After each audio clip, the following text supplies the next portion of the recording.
Juárez y su México, por Ralph Broder, 31, tercera parte, el año 1861. 8. Para hacer frente a sus acreedores, durante los 2 meses críticos en que fue formándose la alianza, el gobierno mexicano dispuso de los servicios diplomáticos de un solo hombre. El servicio diplomático era el primero en sufrir las consecuencias de la rígida economía impuesta al gobierno y quedó reducido a lo indispensable. Se mantuvo la legación en Washington y se nombró a un ministro único para representar al país en París y Londres. El elegido, don Juan Antonio de la Fuente, no era pobre de espíritu ni tampoco un Cristóbal neófito. Compañero de ruta del gobierno liberal, había ocupado puestos de relieve en el gabinete de Veracruz, donde combatió el tratado norteamericano a solas y firmó el decreto de libertad de cultos. Y curtido por la adversidad, se había formado un carácter político espartano, que le calificaba para representar a su país en el extranjero, en los días en que el requisito indispensable de un diplomático mexicano era la capacidad de sufrir sin doblarse.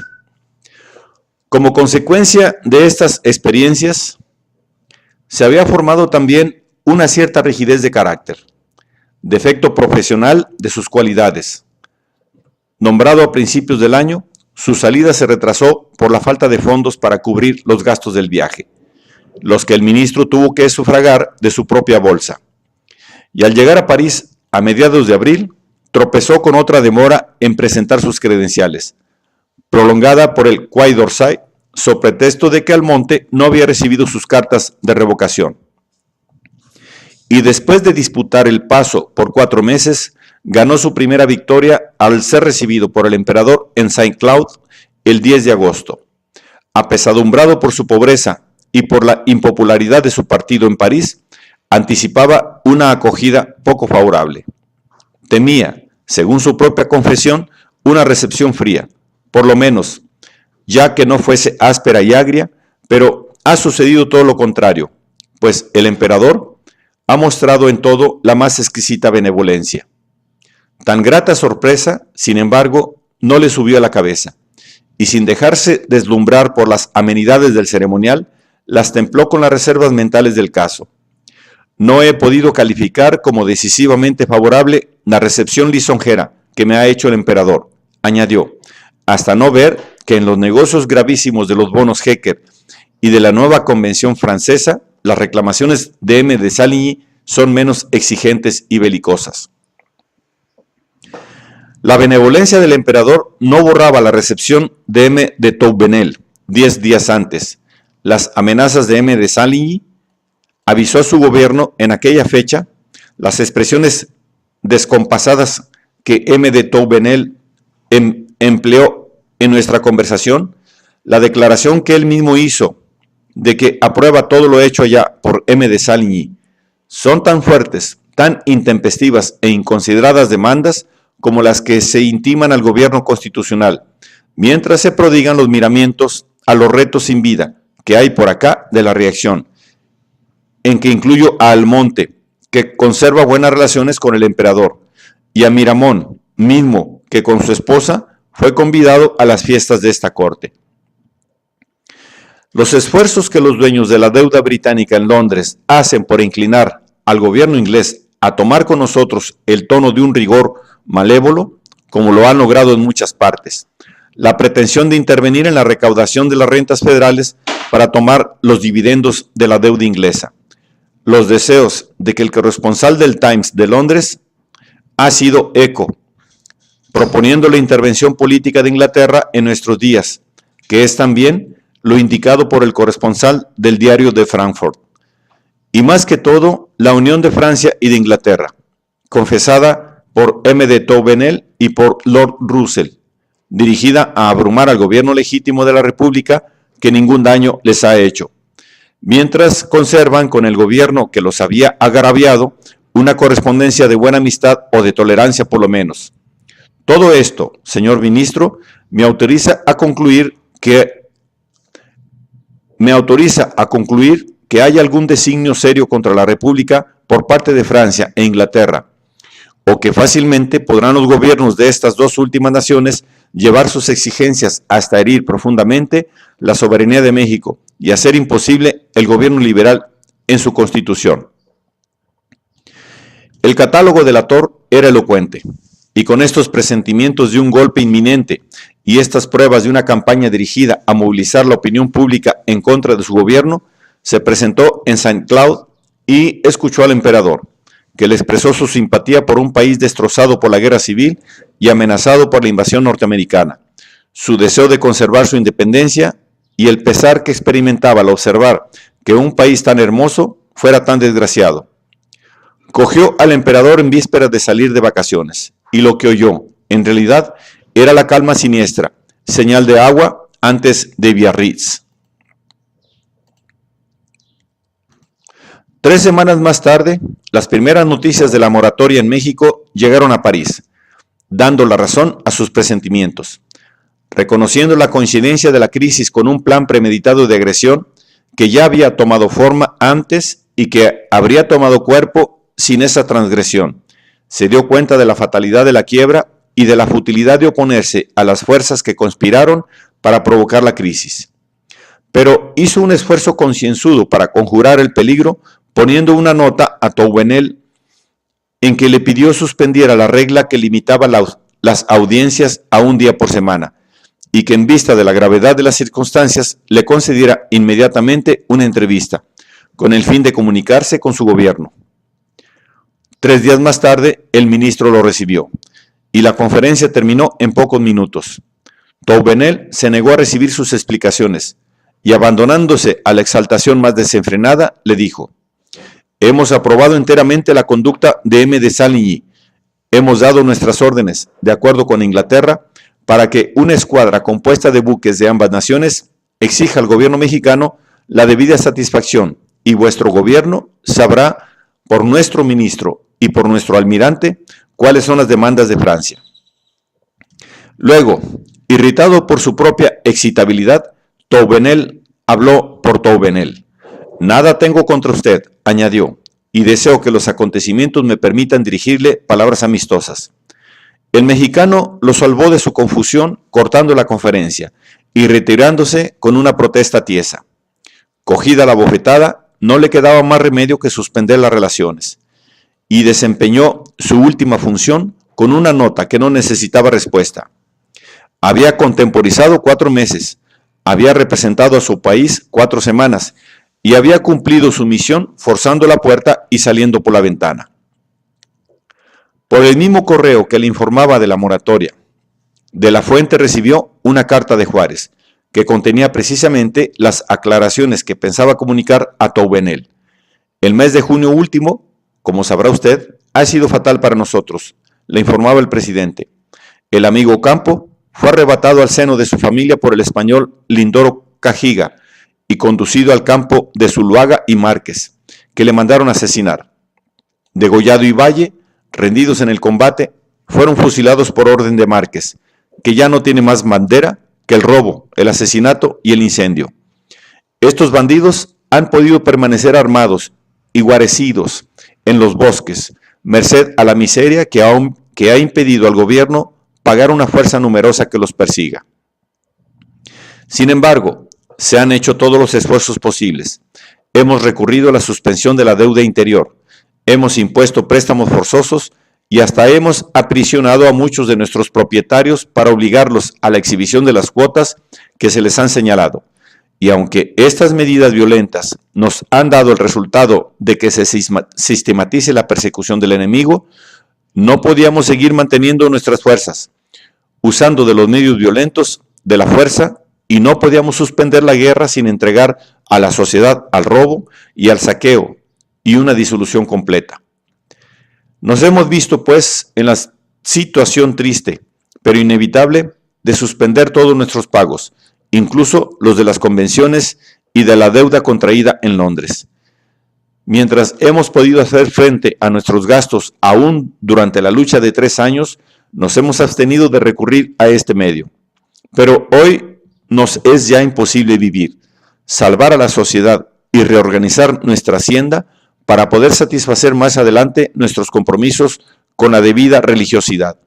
es el objeto que nos ha guiado a decretar la suspensión. Esta medida estaba indicada por la opinión pública y es por esto que ha sido adoptada por el Congreso por una mayoría inmensa de 112 votos contra 4 de personas que solo por temor votaron por la negativa.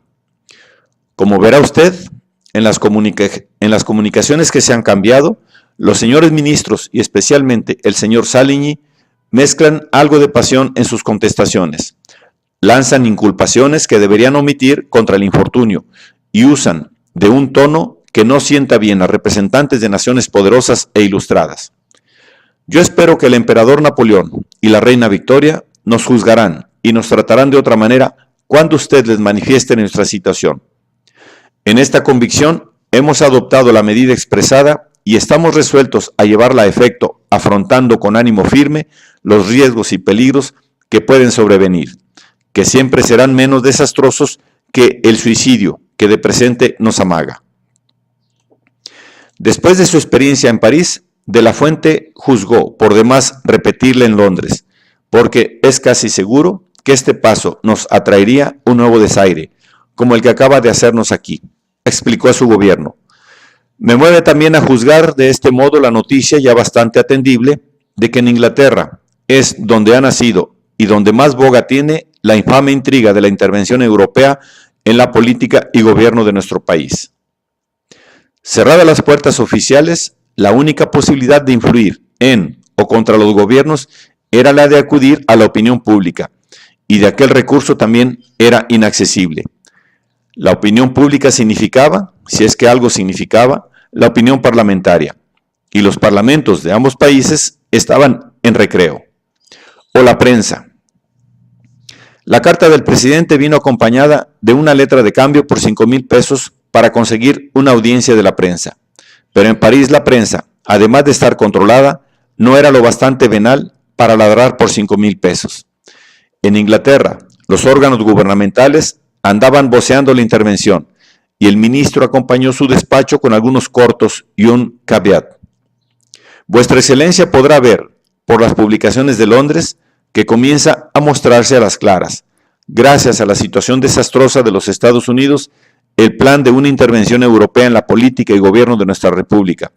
Ruego a Vuestra Excelencia se sirva recordar que en varias ocasiones, en especial durante la Guerra de 3 años, Mr. Matthew nos proponía esta intervención como remedio eficaz de nuestros males, y que a la vuelta de este caballero de Europa no hacía un misterio de aquel plan, según lo debe haber comunicado a Vuestra Excelencia nuestro encargado de negocios en Washington. Los diarios ingleses no han dejado este tono, sino para tomar el otro de anexión de México a los Estados Unidos, plan cuyo aborto dijeron que deploraban cuando la Unión Americana empezó a sentir el fuego de la guerra intestina. Bien claro está que nuestros acreedores británicos nos verían entregados a cualquier nación del mundo y sujetos al gobierno más despótico que hubiesen imaginado los hombres, siempre que la convención de la deuda inglesa tuviese cumplido efecto. Y se sabe que los intereses y las influencias de esos acreedores se hacen sentir demasiado en las regiones del poder.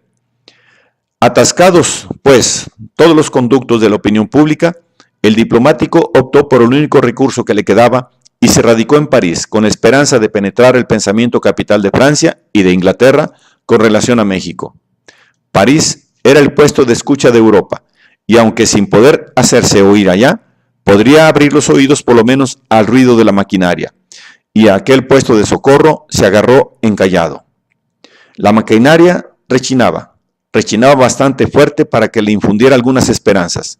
Quizás podremos aprovecharnos del pequeño y dudoso respiro que nos dejan las mutuas antipatías de Francia, Inglaterra y España y los celos y rivalidades de sus gobiernos, avisó a Zamacona. Pero se encontraba demasiado cerca de las calderas para distinguir una disonancia de una descompostura de la máquina. Si las mutuas antipatías de los aliados hubiesen tenido un origen puramente político, no habría sido difícil la ruptura, pero tratándose de una maquinación político-económica, las Naciones Unidas obedecían, mal que bien, a la potencia preponderante, cuya fuerza económica y cuyos intereses creados determinaron la iniciativa, el control y el carácter de la invasión colectiva. El impulso del pensamiento capital, que solidificaba a esos aliados incompatibles, emanaba precisamente de la competencia de fuerzas capitalistas, y de su liga no podía esperarse más que un breve respiro, nunca una liberación completa para un país colonial.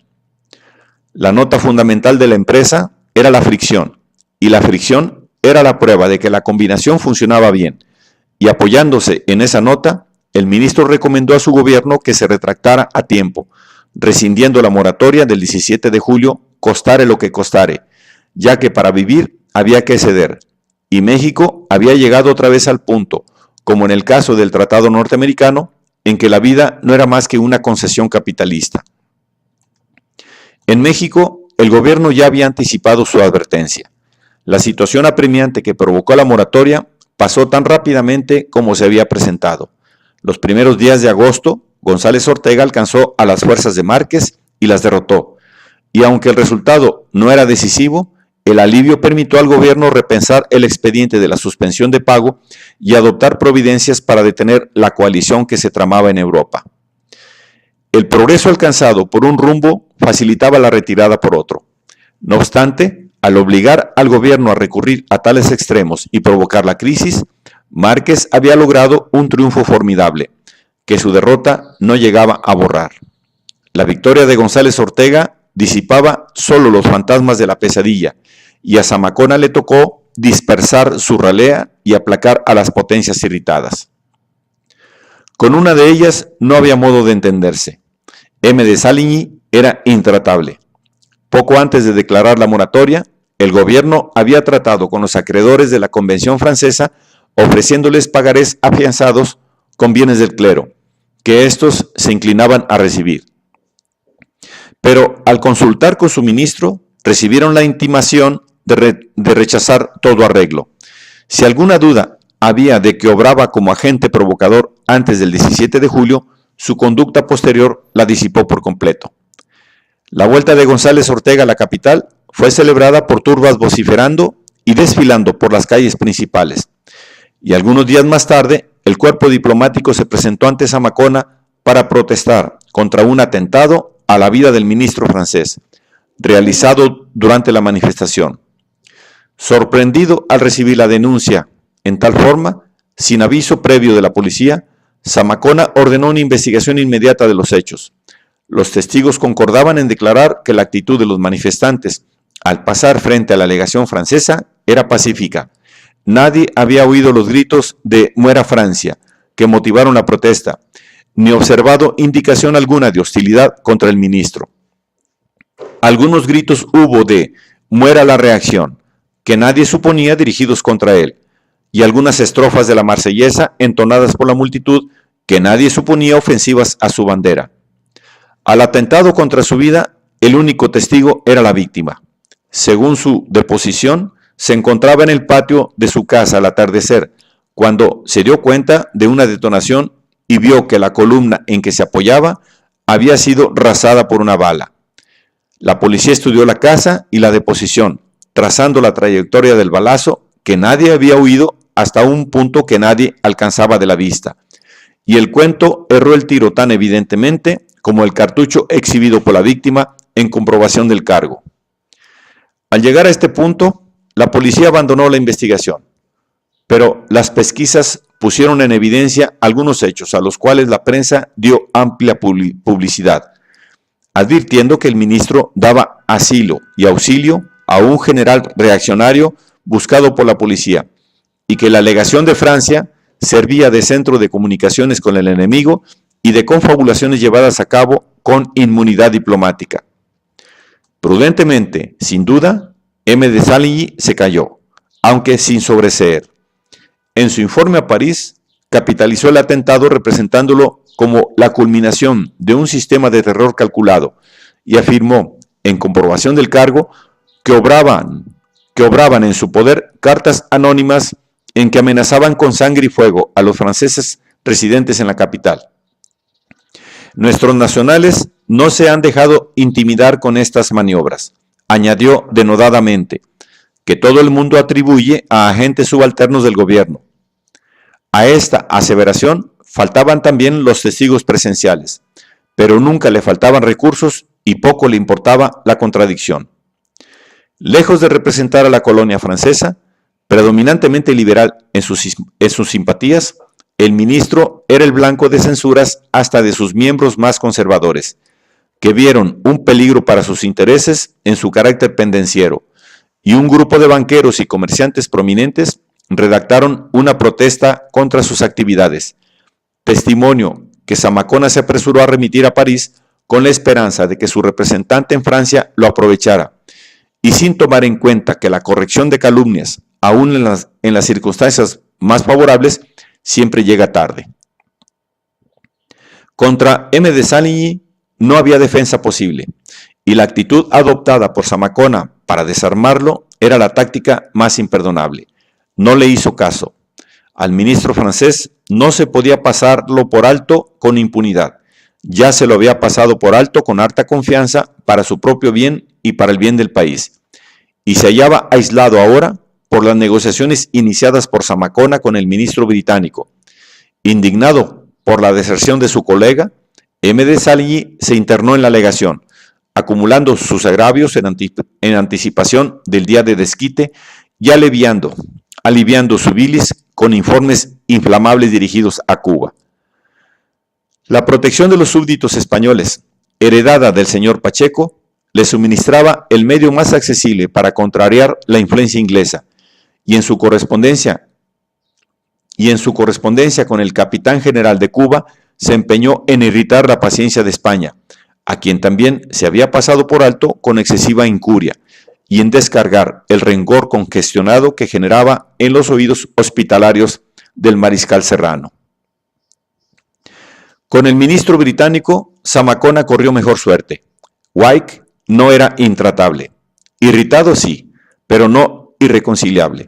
Sir Charles marchó de acuerdo con Saligny hasta la ruptura con el gobierno, pero enseguida la diferencia fundamental de sus intereses determinó una divergencia en su conducta.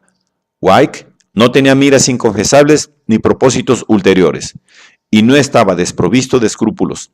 Y Zamacona, atribuyendo su colaboración a la influencia dominante de Saligny, se empeñó en desliarlos, basándose en la suposición de que Sir Charles había secundado inocentemente los designios de su colega, y que no era posible destetarlo con tacto y tino. Suposición inocente, pero lo que la motivaba no era la caridad, y en esa distinción sutil entre un crédulo y un cómplice, el mexicano fincó sus esperanzas y fundó su diplomacia. Los primeros pasos fueron los más difíciles. El ministro británico se escandalizó menos por el desfalco mismo que por la forma en que lo supo. Lo mismo que todo el mundo, al abrir el periódico y enterarse de las noticias del día, y en su nota de protesta puso de relieve la agravante del proceder del gobierno. Zamacona compensó la incorrección con creces.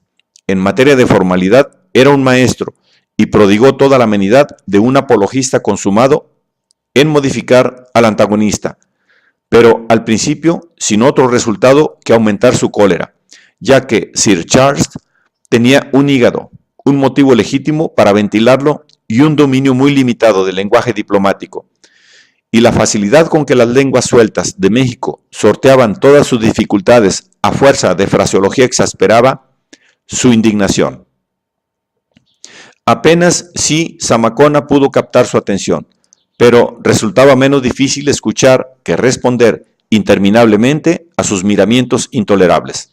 Sir Charles era soltero y antiguo militar y estaba acostumbrado a hablar alto en su lengua materna, pero un idioma extranjero resultaba un freno en la boca, y desde el momento en que quedó reducido a tascarlo, fue posible hablar de negocios.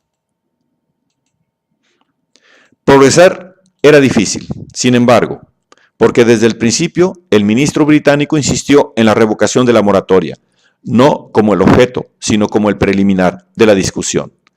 La discusión se entabló, empero, gracias a un intercambio de opiniones sobre el aspecto ético del problema. Plantearlo así, no había problema para el inglés. La oportunidad de moralizar al mexicano era irresistible, y abriendo la boca y cerrando los oídos, tragó el anzuelo y cayó en una controversia que siguió reñida por 4 semanas. El mexicano cogió un vapuleo tremendo, sin soltar la presa, pero sin vencerla ni a 2 ni a 3 tirones. Casado con su dictamen y seguro de la rectitud de sus razones, Sir Charles recalcitraba incansablemente y dictó la ley tan categóricamente que no le quedaba nada que añadir sino la repetición incesante, y la repetición redoblaba el vigor abrumador de la reprensión sobreabundante. El Congreso creyó conveniente hacer un donativo al gobierno de la República de la propiedad de las demás naciones. Recalcó el preceptor, poniendo coto al pleito. Ahora, el excelentísimo señor ministro de Su Majestad Británica permitirá al infraescrito la libertad de declarar, reiteró el recalcitrante, que no cree exacta la apreciación que se ha servido hacer del mencionado decreto. El digno representante de Su Majestad Británica denomina, a renglón seguido, aquel acto del Congreso como suspensión por 2 años de todo pago, y a su cordura no puede escaparse el contrasentido que hay en calificar de donación una ratificación de ciertas obligaciones y una designación de los términos en que se han de llenar. Sofisma que sumaba muchos millones de pesos. Vino la réplica irrefutable. Luego, Zamacona le hizo presente, pero siempre en buenos términos, que la nación estaba pagando el oro de sus acreedores extranjeros con la carne y sangre de los mexicanos, y se permitió la libertad de lamentar la responsabilidad del recaudador.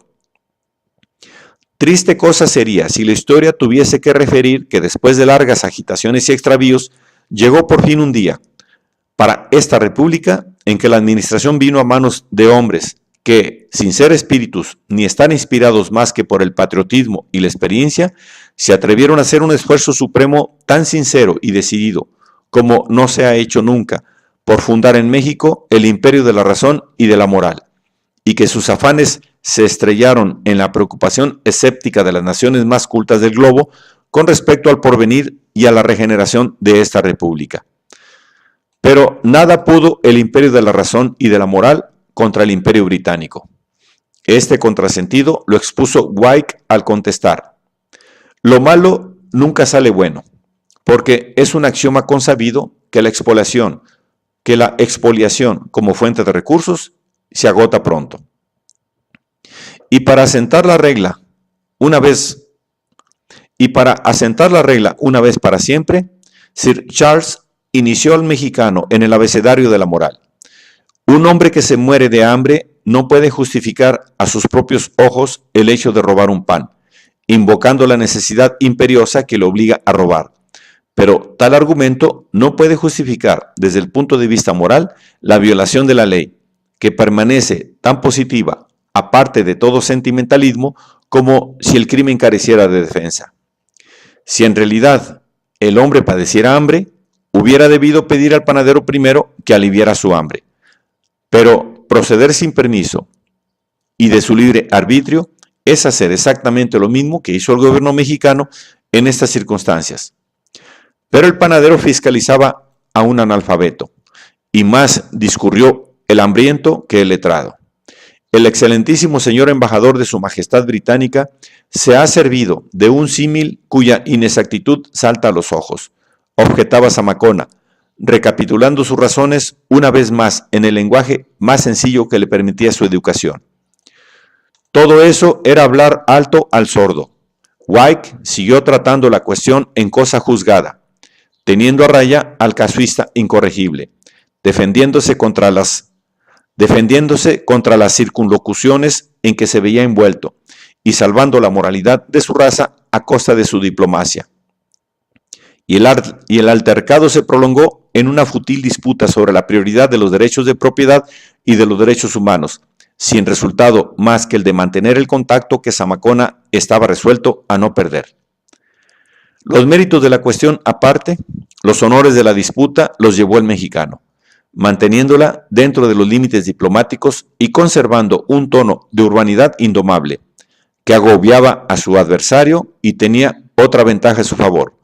Zamacona tenía un ojo puesto en la posteridad, testigo que Wyke no tomaba en cuenta, y con confianza bien fundada siguió documentando la disputa en anticipación del juicio final, cuando, como lo recordó a su contrincante, en una parte leal, esta correspondencia verá la luz.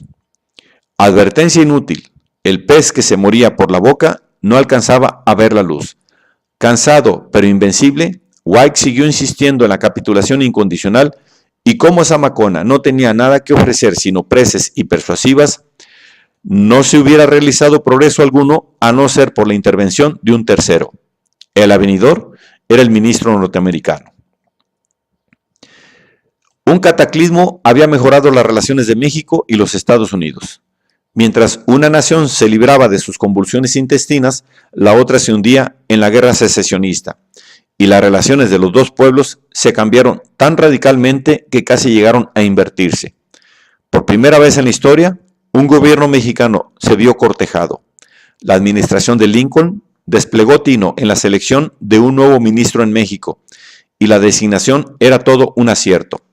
Al igual que Lincoln, Thomas Corwin era bien conocido en ambos lados de la frontera, como campeón de México durante la guerra norteamericana, y la importancia del nombramiento no dejó de llamar la atención de la prensa secesionista. El hombre que más que cualquier otro puede atraerse las simpatías de México, así rezaba la alerta difundida en Nueva Orleans, tendrá mucha influencia en los esfuerzos que se realizan para impedir que se nos reconozca como una nación. Y creemos que su nombramiento no tiene otra finalidad. Mr. Corwin tiene todo el talento que se requiere para ocupar un asiento en el gabinete o para desempeñar una misión de primer orden en Europa. El Mobile Advertiser propagó la alarma. Creemos que nuestro gobierno debería pensar seriamente en los medios de neutralizar la maniobra que la administración de Lincoln está efectuando en México. Lincoln ha mandado a aquella república a un hombre de gran capacidad, cuya presencia en México será, por varios motivos, muy perjudicial a los intereses del sur. Los estados del sur son los que principalmente querían y sostuvieron la guerra con México. Eso lo saben muy bien los mexicanos y ellos harán todo lo posible para vengarse con los partidarios de nuestro presidente, Jefferson Davis. Saben también que el norte se opuso a la guerra y tomó solamente una parte muy insignificante en el derramamiento de sangre mexicana. El nombramiento de Corwin, como la elección de Lincoln, presagiaba un trato nuevo en la diplomacia norteamericana. Con la llegada al poder del Partido Republicano y el dominio del gobierno federal por los estados del norte y del oeste, despuntaba una nueva era en las relaciones de los dos países. La decisión seleccional revelaba las raíces de los abusos del pasado, poniendo de manifiesto que la larga y lamentable historia del imperialismo norteamericano tenía su origen mucho más en intereses regionales que en intereses nacionales, y se debía al casi continuo predominio de los estadistas del sur en el gobierno federal. Sincero y honrado a carta cabal, Honest Tom Corwin, como se le llamaba en Ohio, hizo mucho para honrar su nombre en México. Era el único recluta del cuerpo diplomático que presentó sus credenciales sin condiciones previas, y gracias a sus apreciaciones justas e imparciales de las condiciones del país, prestó un servicio señalado a ambas naciones y logró inspirar confianza en el pueblo acerca de las ilusiones cordiales y borrar muchas de las amargas memorias del pasado. Su misión prosperó, y cuando un agente de la Confederación vino a México para agenciar el reconocimiento de su gobierno, encontró cerradas todas las puertas y descifraba de lejos el letrero que le vedaba el paso. Llegando a México al mismo tiempo que el ministro británico y acompañándolo a la capital, Corwin siguió siendo su compañero de ruta después de la declaración de la moratoria y puso al servicio de su colega su propia perspicacia. En los días críticos que siguieron a la suspensión de pago, el ministro norteamericano dio un paso para conjurar la catástrofe que todos preveían, con una solución tan sencilla que nadie la había encontrado. Propuso a Seward que el gobierno norteamericano afianzara la deuda exterior de México y garantizara el interés por espacio de 5 años. Con toda su simpatía, sin embargo, Corwin era tan ajeno al sentimentalismo político como el mismo ministro británico, y favoreció a México en Washington con la astucia, así como con la filantropía de su raza. Siendo un funcionario diplomático sumiso al ambiente en que obraba, se conformó con las ideas del nuevo secretario, que era un discípulo notorio del destino manifiesto. Inglaterra y Francia, señaló a Seward, se encuentran actualmente en posesión de las mejores islas del Caribe, pues me parece inevitable que Santo Domingo caiga en manos de España antes de sofocarse nuestra rebelión, y con México convertido en colonia de Inglaterra y teniendo el poderío británico al norte de nuestras posesiones, nos quedaría en el mapa de este continente una parte muy insignificante de los Estados Unidos, sobre todo si la actual sublevación desnatural fuera a acabar con la separación de 8 o 9 de los estados esclavistas o de todos. Estoy convencido de que México estaría dispuesto a empeñar todos los terrenos baldíos y los recursos minerales de la Baja California, Sonora y Sinaloa, así como su honor nacional, en pago de esta garantía. Esto terminaría probablemente con la cesión de soberanía en nuestro favor. No cabe duda de que así terminaría, si el dinero no fuera reintegrado con la debida puntualidad. Con tal arreglo, se realizarían dos resultados. Primero, toda esperanza de extender el dominio de una república independiente del sur por estos rumbos o por la América Central quedaría apagada. Segundo, todo intento futuro de implantar las potencias europeas en este continente dejaría para siempre de ocupar la atención de Inglaterra o de la Europa continental. Los Estados Unidos son los únicos guardianes seguros de la independencia de este continente y de su auténtica civilización. Esto constituye su misión y deben cumplirla. La proposición se apartaba de las opciones anteriores del mismo carácter por la simpatía que afilaba su astucia. A no ser por el doble apremio a ambos lados de la frontera y la situación inerme de México y de las demás repúblicas de la América del Sur, siguió exponiendo, no tendría yo ningún deseo de meterme en sus asuntos ni de aumentar nuestro territorio con parte alguna del suyo, exceptuando quizás a la Baja California, que puede volverse indispensable para la seguridad de nuestras posesiones en el Pacífico. No veo en esta república hombres de ningún partido mejor dotados, en mi concepto, para su cometido, que los que se encuentran actualmente en el poder. Si ellos no pueden salvarla, entonces estoy seguro de que México está destinado a ser la presa de alguna potencia extranjera, y mucho me temo que no podrán hacer nada sin nuestra ayuda. Nuestra ayuda, digo, porque será en balde que busquen ayuda en toda otra parte.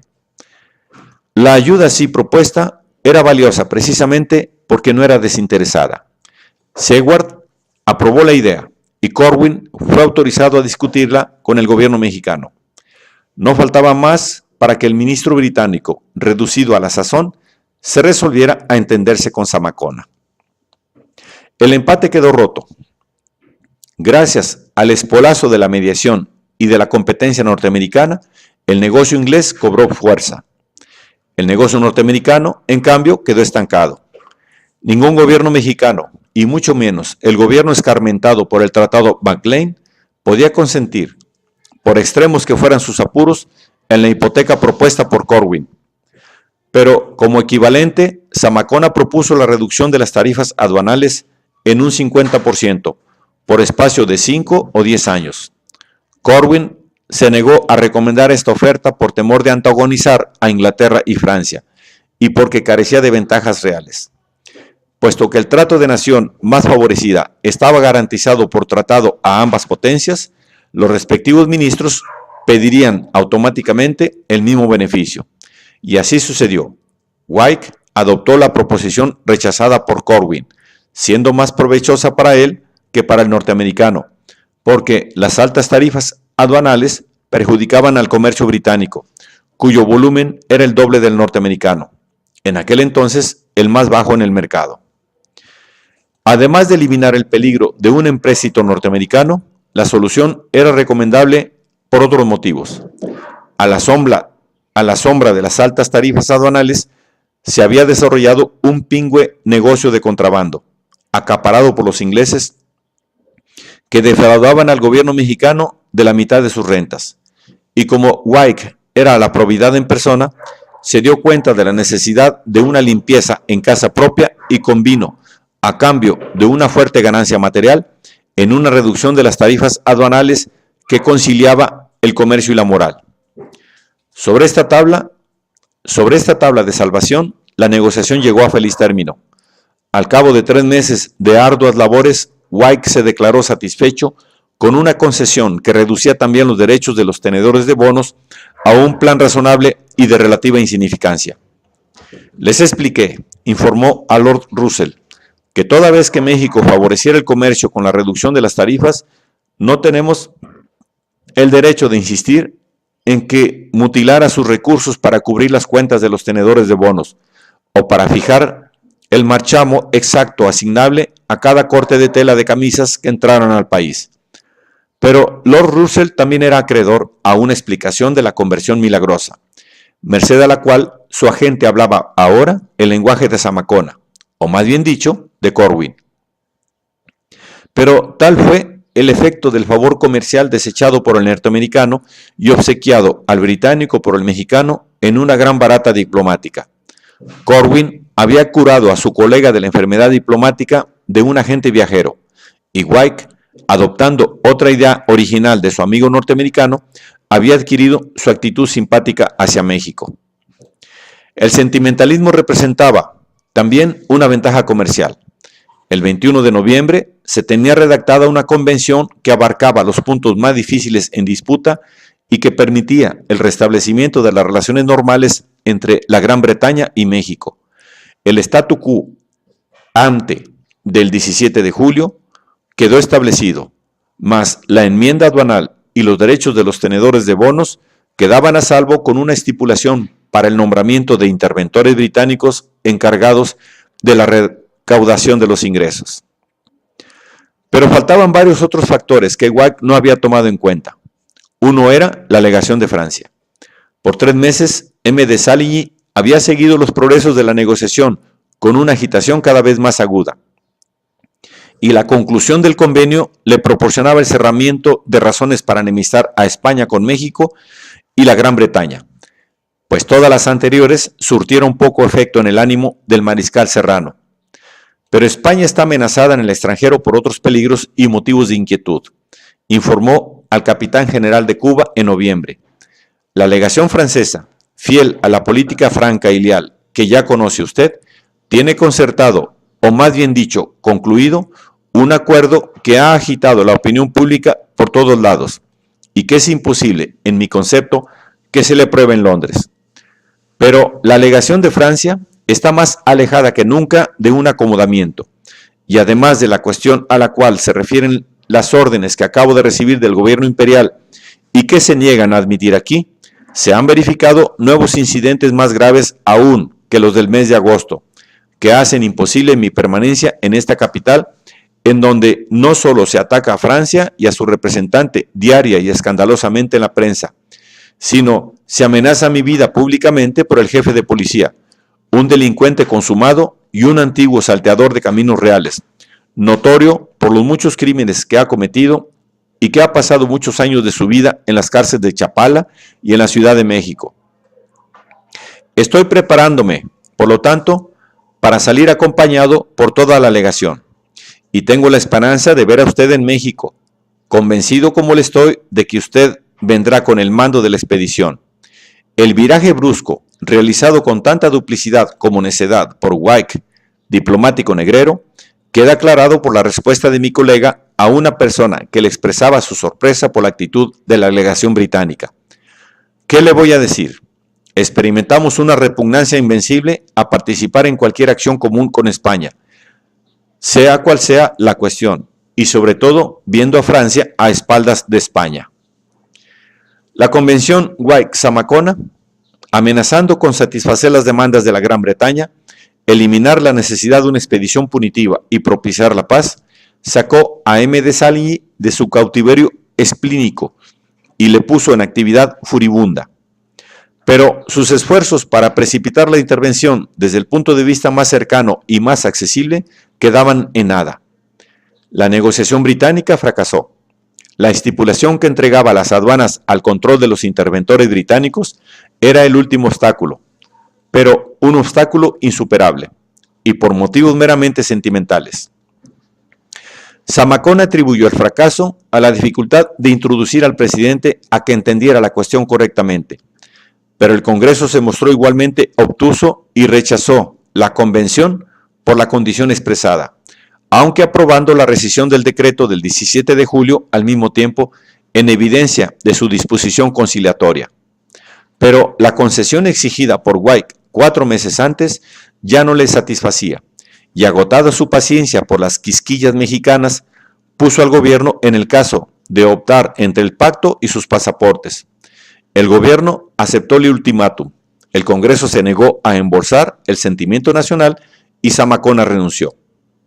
Grande fue la satisfacción de M. de Saligny.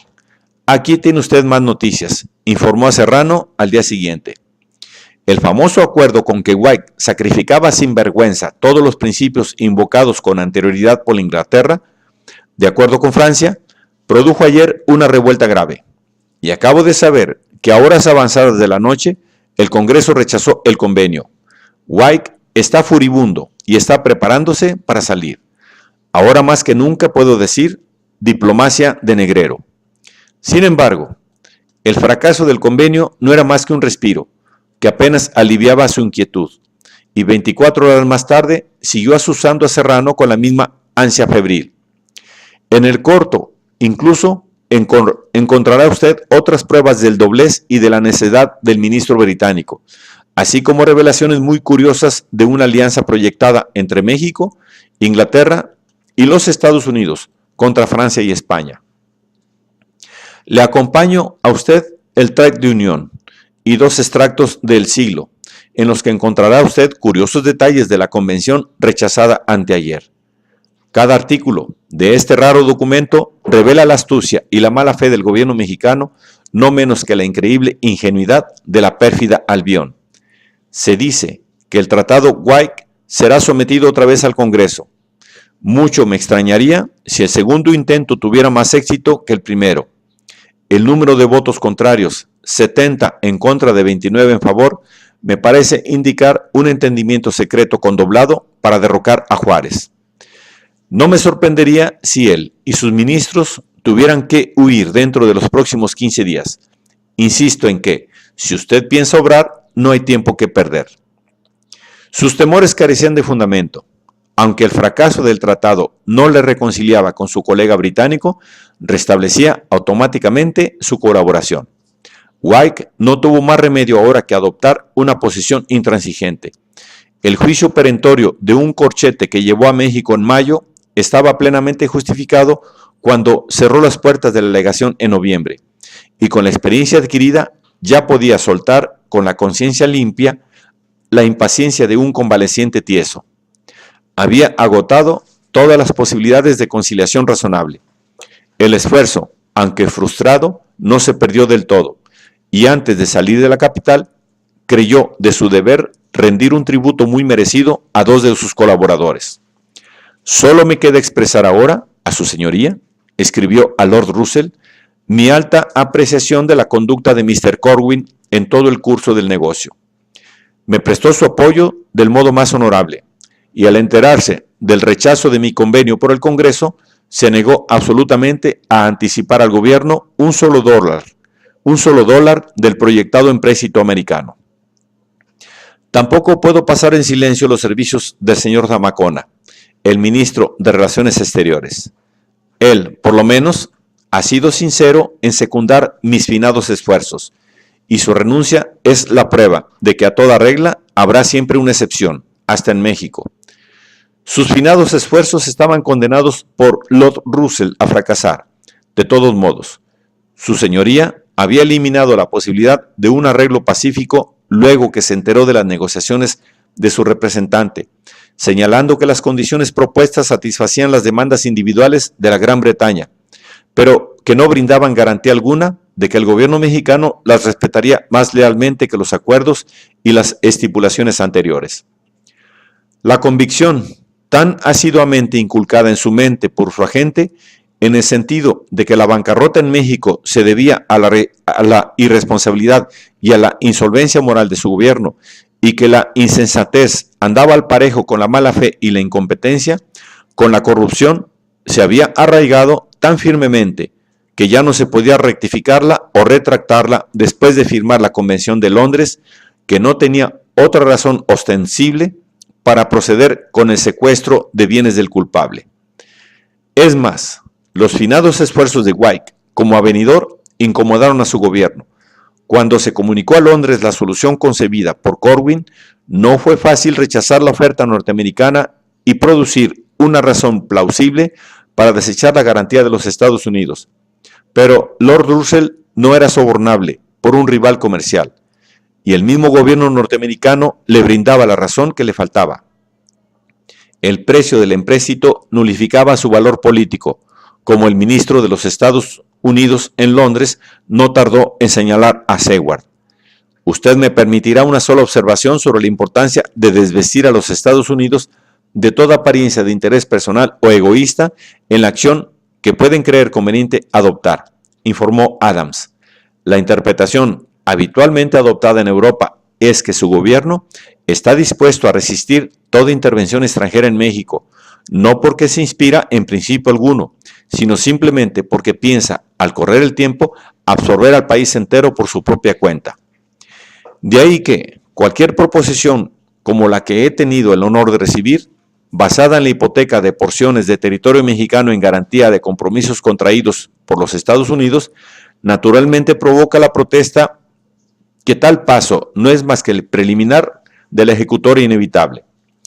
Y luego viene el argumento: si tal proceder es legítimo en un caso, ¿por qué no en todos?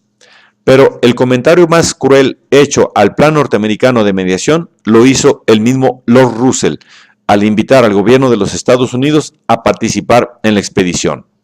Seward se dio por entendido y cedió la iniciativa a los aliados. Con el fracaso de Corwin se esfumaba la única esperanza sustancial de evitar la intervención europea.